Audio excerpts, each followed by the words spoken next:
Have you ever felt like the world is watching you? Like your thoughts, your feelings, your deepest intentions are somehow shaping the very fabric of reality around you? We often dismiss this as a feeling, a coincidence, or maybe wishful thinking. But what if it's more? What if it's the fundamental law of the cosmos? Today, we're diving deep into a mind-bending concept, the reflection field theory. Get ready, because this isn't just about how you see the world. It's about how the world becomes what you see. The theory proposes something truly radical, that the universe, in its base state, doesn't actually exist as a solid, predefined thing. Instead, it's more like a vast, cosmic mirror. A mirror that is empty, formless, and waiting. Waiting for what? For observation. For consciousness. For you. Now, you might be thinking of the observer effect from quantum physics, where the act of measuring a particle changes its state. And you're on the right track. But the reflection field theory takes it a giant leap further. This cosmic mirror doesn't just passively reflect what it sees. It learns. It adapts. It evolves. Imagine every single act of attention, from every conscious being, as a tiny brushstroke on an infinite canvas. Every thought you have, every emotion that courses through you, every fleeting moment of focus, is teaching the universe what to be in the very next instant. It's an active, ongoing conversation between consciousness and creation. Think about it this way. When you focus intensely on fear, anxiety, and scarcity, what happens? Your world often seems to shrink. Opportunities disappear, relationships feel strained, and the mirror of reality reflects a darker, more threatening landscape. It's not just in your head.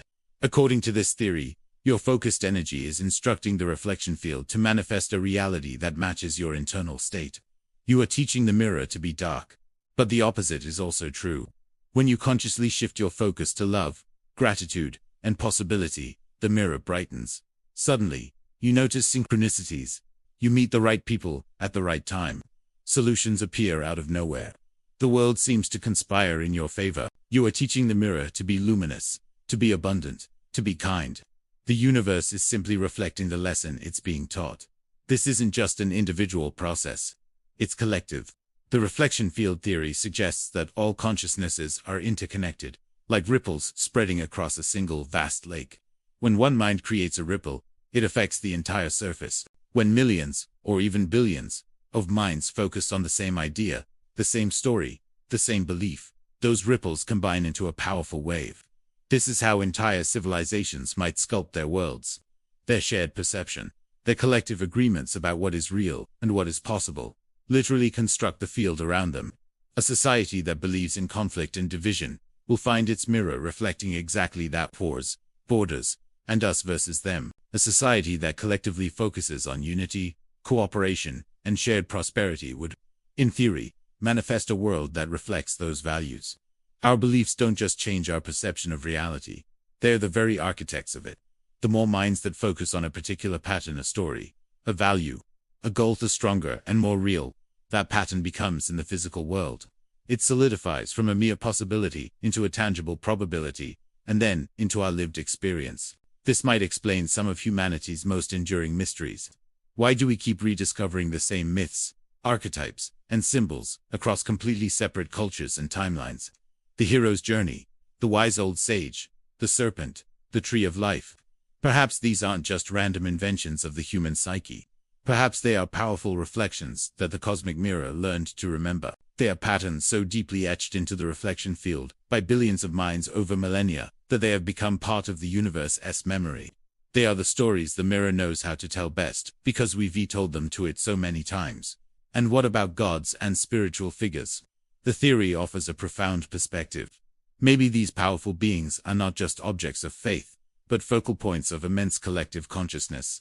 When millions of people pour their attention, their devotion, and their energy into a single concept of a deity, they are instructing the reflection field to manifest a presence, an energy, that corresponds to that belief.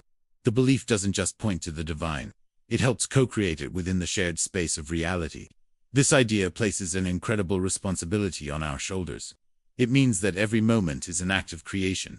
The thoughts you entertain in the quiet of your own mind are not isolated. They are whispers to the universe, instructions for the next scene in the cosmic play. Your internal world is not separate from the external world, it is the blueprint. So, what can we do with this knowledge? It begins with awareness. Start by observing your own focus. What are you teaching the mirror today? Are your thoughts building a world you want to live in, or one you want to escape? This isn't about blaming yourself for negative circumstances, but empowering yourself with the realization that you hold the brush. You can choose a different color. You can start a new painting.